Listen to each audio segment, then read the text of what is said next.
उत्तर प्रदेश की शिक्षा व्यवस्था और विशेषकर बेसिक शिक्षा के कायाकल्प के लिए संकल्पबद्ध है। आप सब जानते हैं कि माननीय मुख्यमंत्री जी की व्यक्तिगत रुचि है कि उन सरकारी स्कूलों में जहां गरीब, मजदूर, किसान, रेहड़ी वाला, ठेला वाला, खोमचे वाले, मोची, दर्जी, समाज के सबसे निचले तबके के बच्चे जिन विद्यालयों में पढ़ते हैं, उन विद्यालयों की तस्वीर भी उन शिक्षण संस्थानों जैसी होनी चाहिए जहां समाज के सबसे संपन्न वर्ग के बच्चे पढ़ते हैं। इस खाई को पाटने के लिए जब से उत्तर प्रदेश में योगी सरकार आई, तभी से इस खाई को पाटने का प्रयास हो रहा है। और आज इस मंच से मुझे ये बताते हुए गर्व हो रहा है कि जो मिशन कायाकल्प माननीय मुख्यमंत्री श्री योगी आदित्यनाथ जी के नेतृत्व में शुरू हुआ था, आज उसका परिणाम दिख रहा है। आज उत्तर प्रदेश के स्कूलों की तस्वीर बदली है। आप 2017 के पहले के बेसिक शिक्षा परिषद के स्कूलों का चित्र अगर आपके सामने हो, छत था तो फर्श नहीं थी, फर्श था तो छत नहीं थी, छत थी तो टपक रही थी, दरवाजे थे तो खिड़कियां नहीं, खिड़की थी तो दरवाजे नहीं, बाउंड्री तो किसी स्कूल में थी ही नहीं, बिजली नहीं, पीने के का शुद्ध पानी नहीं, किचन सेट नहीं, फर्नीचर नहीं, और स्मार्ट क्लास, ऑनलाइन क्लासेस, ये तो शायद 2017 के पहले प्राइमरी और अपर प्राइमरी में पढ़ने वाला कोई बच्चा सपने में भी नहीं देख सकता होगा, क्योंकि उत्तर प्रदेश के लिए ये कल्पना से परे था। हम लोगों ने तो विश्वविद्यालय की शिक्षा प्राप्त कर ली, पीएचडी की उपाधि प्राप्त कर ली, लेकिन कभी स्मार्ट क्लास पर पढ़ने का सौभाग्य नहीं मिला। कोई उत्तर प्रदेश का कोई भी ऐसा स्कूल नहीं दिखाई देता था, कुछ बड़े महानगरों की बात छोड़ दीजिए, कोई स्कूल ऐसा नहीं दिखाई देता था जिसके फर्श पर टाइल्स हो। और इन सब चीजों से स्वयं मुख्यमंत्री जी व्यथित थे। उत्तर प्रदेश की योगी सरकार की प्राथमिकता में बेसिक शिक्षा आई, मिशन कायाकल्प शुरू हुआ, तेजी से उस दिशा में काम हुआ और दोनों आयामों पर काम हुआ। जो हमारा बेसिक शिक्षा का इंफ्रास्ट्रक्चर था उस पर भी काम हुआ और जो इसका अकादमिक पक्ष था उस पर भी काम हुआ। बच्चे स्कूलों से निकलते थे, खाकी रंग का मोटा यूनिफॉर्म पहन करके, पैरों में चप्पल पहनकर जाते थे। ऐसे लगता था कि शायद हो सकता है कि इन बच्चों की मां किसी कैद में हो और वहां से निकलकर ये बच्चे आ रहे। बहुत ही विभत्स तस्वीर वो दिखाई देती थी। पहला काम किया हमारी सरकार ने, बच्चों को 2 जोड़ी अच्छे रंगीन ड्रेस दिए। आज जब हमारे बच्चे वो ड्रेस पहनकर निकलते हैं और उनके पैरों में सरकार का दिया हुआ जूता भी होता है, मोजा भी होता है, बेल्ट भी होता है, टाई भी होती है, तो लोगों को ये अंतर करना मुश्किल होता है कि ये बच्चे सरकारी स्कूल के हैं या किसी कॉन्वेंट स्कूल के हैं। किताबें निःशुल्क दे रहे हैं, बैग निःशुल्क दे रहे हैं, मिड डे मील की व्यवस्था में आमूलचूल परिवर्तन आया है। आज मेनू के अनुसार भोजन बन रहा है और किसी तरह की कोई शिकायत ना हो, इसको देखने के लिए हमने अपने एडी बेसिक के नेतृत्व में हर मंडल में परमानेंट फ्लाइंग स्क्वाड की टीम बनाई है, जो स्वतः अखबारों की खबरों को संज्ञान में लेती है, स्वतः निरीक्षण करती रहती है कि कहीं भी बच्चों के पोषण के साथ कोई खिलवाड़ ना। और जो मिशन कायाकल्प शुरू किया, शुरू में 14 पैरामीटर बनाए, फिर 4 पैरामीटर और बढ़ाए। उसका परिणाम यह है कि हमारे उत्तर प्रदेश के 1,58,631 विद्यालयों में, जिनमें कंपोजिट करने के बाद भी 25,000 से ज्यादा स्कूलों को हमने कंपोजिट स्कूल बनाए हैं, प्राइमरी और जूनियर जो एक साथ थे, तो लगभग 1,35,000 जो कैंपस है, उसमें से 50,000 स्कूल कैंपस आज ऐसे हैं जहां अच्छी फर्श है, बिल्डिंग की पूरी तरह से मरम्मत हो चुकी है, जहां जरूरत पड़ी है नई बिल्डिंग बनी है, शिक्षाप्रद चित्रकारी है, बिजली भी है, पंखा भी है, आरओ का पानी भी है, फर्श भी है, लड़कियों के लिए शौचालय की व्यवस्था भी है, किचन सेट भी है। और अभी पिछले दिनों जो हमने 400 करोड़ रुपए की धनराशि अवमुक्त की है, उसके बाद उत्तर प्रदेश का कोई भी जूनियर हाई स्कूल नहीं बचेगा कक्षा 6 से 8 का जहां फर्नीचर ना उपलब्ध हो जाए। बहुत सारे जिले ऐसे हैं जहां प्राइमरी स्कूलों में फर्नीचर है, सीएसआर फंड से, पंचायती राज विभाग से, जिला खनिज निधि से केंद्र सरकार की सहायता से, उत्तर प्रदेश सरकार के अपने फंड से लगातार हम लोग ये कोशिशें कर रहे हैं कि हर स्कूल का फर्नीचर भी हो। हम लोगों को तो बैठने को टाट भी नहीं मिलता था। जब हम पढ़ने जाते थे तो अपने घर से जूट का बोरा लेकर जाते थे, उसी को बिछाकर बैठकर पढ़ते थे। आज ये तस्वीर बदली है। हमने लगभग 4 सालों में, अभी 19 मार्च को उत्तर प्रदेश के योगी सरकार के 4 साल पूरे होंगे, लेकिन इन 4 सालों की अवधि में बेसिक शिक्षा में हमने 1,19,348 शिक्षकों की भर्ती की। आप दिल्ली के पड़ोस में हैं, इसलिए चर्चा करना प्रासंगिक लगता है। कई लोग दिल्ली से फ्लाइट पकड़ते हैं, लखनऊ चले जाते हैं और वहां कुर्सी लगाते हैं, एक कुर्सी खाली छोड़ देते हैं, चुनौती देते हैं उत्तर प्रदेश के मंत्री को और कहते हैं आकर हमसे बहस करिए, देखिए हम दिल्ली वाला शिक्षा का मॉडल लेकर आए। आप सब बहुत करीब हैं, सबका मॉडल आप देखते हैं। हमारे एक जिले में जितने विद्यालय हैं उतने भी विद्यालय दिल्ली में कक्षा 1 से 12 तक के नहीं है। 1000 के आसपास विद्यालय हैं। हमारा गाजियाबाद ही है, गाजियाबाद और गौतम बुद्ध नगर ही दोनों मिला दे तो संख्या दिल्ली से ज्यादा है। किसी एक स्कूल में स्विमिंग पूल बना करके और उसका ढिढोरा पीटना, मैं कई बार कहता हूं कि हमको उत्तर प्रदेश के स्कूलों में स्विमिंग पूल की जरूरत नहीं है, क्योंकि उत्तर प्रदेश के सरकारी स्कूलों में गांव गरीब मजदूर का बच्चा पढ़ता है, उसी का बच्चा पढ़ता है जिसको बेसहारा कोरोना के लॉकडाउन के समय में आपने छोड़ दिया था।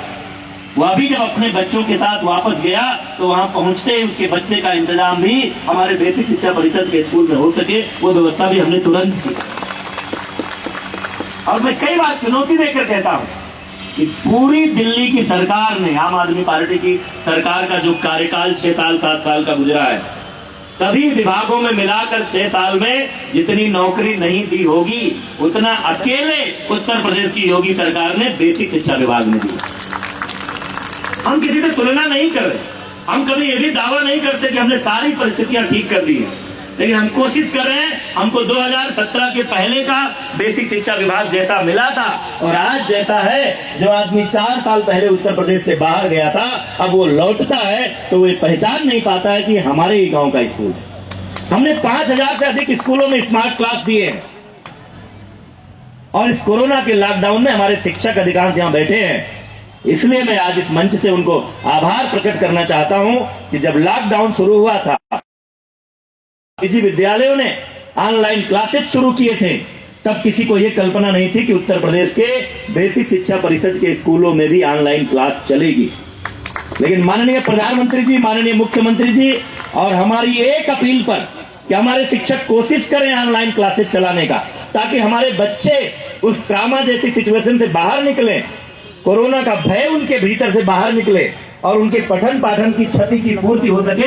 हमारे अधिकार इससे कहानियां खेल कूद के माध्यम से अपनी पढ़ाई करें। हर दिन का अंतिम पीरियड उनका खेल का पीरियड होगा, ताकि हमारे प्रधानमंत्री का खेलो इंडिया के माध्यम से भारत को ओलंपिक, कॉमनवेल्थ और एशियन गेम्स के पदक तालिका में सर्वोच्च स्थान पर देखने का सपना पूरा हो सके। हमारे स्कूलों का कायाकल्प करने में सरकार के साथ ही साथ हमारे औद्योगिक जगत ने, उनके CSR फंड ने, विभिन्न फर्मों ने, निजी व्यक्तियों ने, संस्थाओं ने, NGO ने बड़ी भूमिका निभाई है। हमारे स्कूलों का गोद लिया है, उनको फर्नीचर देने में, उनको नई बिल्डिंग देने में योगदान किया है। बहुत सारे अपने टीचर्स भेजे हैं लोगों को, जहां टीचर्स की कमी थी वहां पढ़ाने में। इसलिए उन सबको हम धन्यवाद देते हैं आज इस अवसर पर। और हम सब ने मिलकर के ये निजी स्कूलों और सरकारी स्कूलों के बीच की जो खाई है, उस खाई को पाटने का प्रयास किया है और उसका परिणाम है आज हमारे बहुत सारे, मैं उन शिक्षकों को बधाई देना चाहता हूं जिनके स्कूलों में बोर्ड लग गए हैं कि अब यहां नया प्रवेश नहीं हो सकता है, नो एडमिशन। 1000 की संख्या वाले, 500 की संख्या वाले, 400 की संख्या वाले हमारे तमाम स्कूल हो गए और पूरी पारदर्शिता से हमने जो शिक्षक भर्तियां की हैं, एक भी व्यक्ति कहीं नहीं कह सकता है कि उसको कहीं भी 1 रुपया देना पड़ा। अभी हमने, हमारे शिक्षकों ने लगभग 55,000 शिक्षकों ने आवेदन किए थे, अपने अपने इच्छित जगहों पर जाना चाहते थे ट्रांसफर के माध्यम से। हमने 26,000 लोगों के ट्रांसफर किए हैं, 21,000 ट्रांसफर सिंगल, और लगभग 5,000 ट्रांसफर म्यूचुअल, लेकिन एक भी टीचर खोजने से नहीं मिलेगा आपको जो कहे कि उसके लिए उसको किसी की सिफारिश करनी पड़ी या किसी को कोई पैसा देना। कभी कभी कोई शरारत कर देता है, किसी अखबार में कोई छोटी सी खबर छप जाती है, विधायकों, सांसदों, मंत्रियों की सिफारिश पर होंगे ट्रांसफर। हमारे माननीय मंत्रीगण, सांसदगण और विधायकों को परेशानी हो जाती है, तमाम सारे लोग पहुंच जाते हैं, लेकिन जब इनका संदेश मेरे पास पहुंचता है तो मैं इनसे विनम्रता से हाथ जोड़कर कह लेता हूं, माननीय मंत्री जी, माननीय सांसद जी, माननीय विधायक जी, हर वो शिक्षक जिसकी सिफारिश करने वाला कोई नहीं है, उसका भी ट्रांसफर उसी पारदर्शी और उसी ऑनलाइन ट्रांसपेरेंट व्यवस्था के तहत होगा। अब उत्तर प्रदेश में ऐसे किसी काम के लिए किसी की सिफारिश की आवश्यकता नहीं है, किसी को एक भी रुपया कम खर्च करने की आवश्यकता नहीं है। जिस प्रदेश में 2017 से पहले ट्रांसफर, पोस्टिंग और नकल एक इंडस्ट्री हुआ करती थी, आज योगी सरकार में पूरी पारदर्शिता और पूरी ईमानदारी के साथ काम हो रहा है। हम हर दिशा में प्रयास कर रहे हैं, हमारे छात्र छात्राओं को अच्छी सुविधा मिले।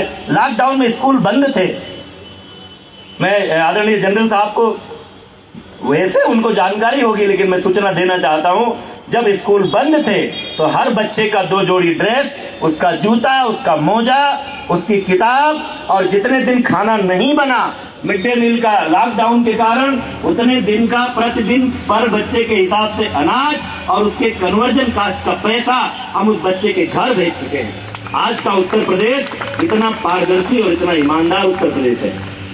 इसलिए आज के इस अवसर पर यह आह्वान करते हुए कि हमारे सभी शिक्षक जिस तरह का परिश्रम कर रहे हैं, जिस तरह से आज उन्होंने निजी और सरकारी स्कूलों की खाई पाटी है, आज बड़ी संख्या में नामांकन बढ़ा है। बहुत सारे निजी स्कूलों से निकलकर लोग अपने छात्रों को, अपने बेटियों को, अपने बेटों को हमारे सरकारी स्कूलों में भेजना शुरू किए हैं। हमने स्टूडेंट असेसमेंट टेस्ट शुरू किया है। हमने दीक्षा पोर्टल के माध्यम से बच्चों का जो किताबें हैं, उनका जो पाठ्यक्रम है, उनको वीडियो में उपलब्ध कराया। आज हमारा एक एक क्लास का एक एक चैप्टर आप किसी स्मार्टफोन से हमारे बच्चे की किताब के चैप्टर के पहले पेज पर QR कोड को स्कैन करिए और गिलहरी की पूरी कहानी वीडियो में अपने बच्चे को दिखा दीजिए। ये व्यवस्था उत्तर प्रदेश के स्कूलों में हुई है। हमने एलुमनाई एसोसिएशन का भी गठन किया है, ताकि हमारे स्कूलों से पढ़कर जो निकले हुए लोग हैं, नेता हैं, व्यापारी हैं, अधिकारी हैं, वो लौटे अपने उस स्कूल को देखें। जीवन का पहला स्कूल कभी कोई भूलता नहीं है, वो देखें और उसकी व्यवस्था सुधारने में भी हमारा योगदान करें।